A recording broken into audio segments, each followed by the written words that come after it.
Those of you that have seen my videos probably picked up on my general feelings on Tharis Island.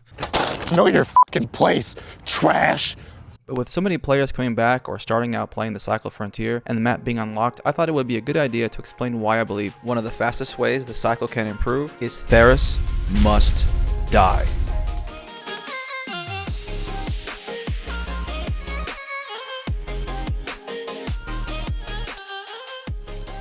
Alright, with some B-roll in the background, I'll go over why in my opinion Tharis Island is currently a net negative for the game and should be pulled from circulation until it can be reworked. The main reasons summed up are that it splits the queues on an already low population game, its design encourages the worst type of gameplay the game has, unbalances the economy by making it easier to get flush with cash, and directly contributes to the already large gap between the top 1% players and everyone else by gatekeeping a potentially great mechanic for the game. So let's break all of these down one by one. The splitting of the queues is probably the simplest point. Before Season 3, this game barely retained 2K players for months at a time. While it has seen massive growth since then, these numbers really aren't that big in the grand scheme of things. Consider that those players are spread across a handful of regions, which are further spread out over 3 maps, and further spread out over several MMR buckets. And now, with Season 3, there are strict, solo, duo, and trio queues, along with a gear score separator for Bright Sands. It doesn't take too much to understand that reducing the number of maps by 33% will result in more full lobbies for the remaining 2 maps. The main reason this is important is because MMR needs bodies in order to appropriately match players. Otherwise, you'll be having a poor experience. The ideal, I think, for everyone is to be in a match where the possibility of winning is there so long as you play well. More bodies equals more options for the MMR to work with. While that alone makes a big impact, it's really one of the smaller reasons Tharis needs to die.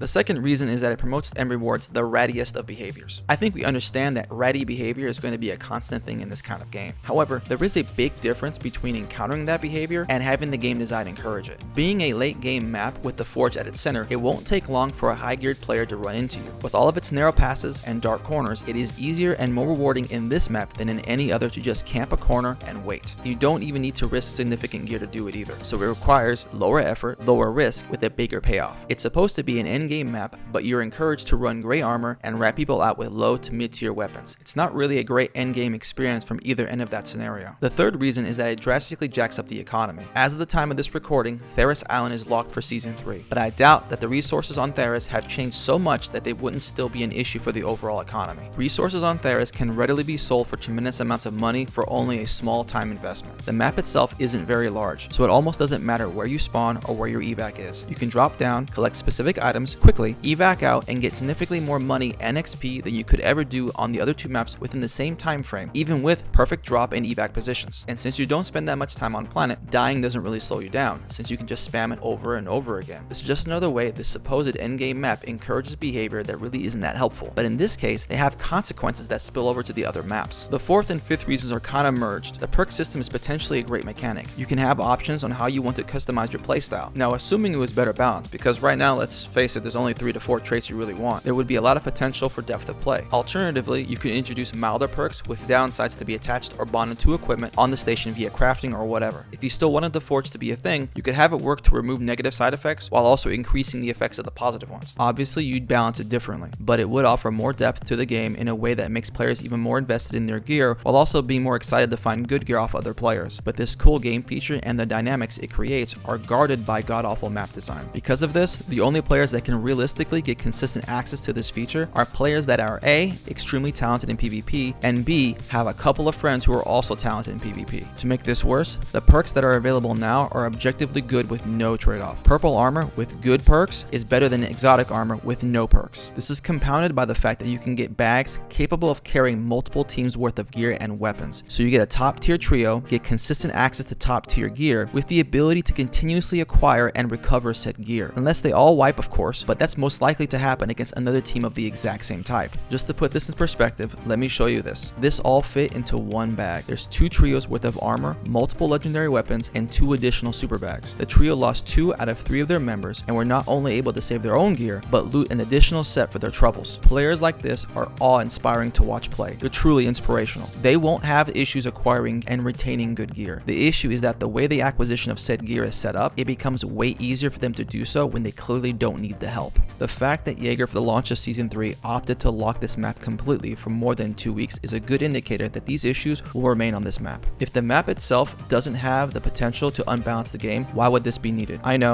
know. In Season 2, a lot of the 1% players got there super fast and basically were able to mass manufacture Forge gear. That's the reason for the delay. But I gotta ask, is this really gonna solve that problem? The reasons I listed out existed then and they still exist now. 2 weeks is only gonna delay the problem, not remove them. But not to be completely negative, the best thing about this map is its biome. The outside of the map is gorgeous. I feel like if the map was a mishmash of Korolev HQ, Osiris Research Center, and Korolev Docks, and everything in between on the outside and the outer ring, this map will be a killer map. Honestly, those areas are great, and I'm sad I don't have hardly any incentives to be there and engage with players more than I do. Even a lot of the sections within the center of the island by themselves wouldn't be horrible if it weren't for the fact that they were just stacked on top of each other while having tremendous incentives to just rat people out. So what do you think? Should Tharis die? If you think it shouldn't, tell me why. But consider whatever benefits Tharis might bring to the game, and I will acknowledge there are some, are those benefits outweighing the negatives? And can those benefits be more readily created elsewhere? That's it. Regardless if you agree with me or not, if this video entertained you, hit that like button. If you're interested in guides and other cycle content, consider subscribing and checking out the other videos I put out here. Thanks for watching,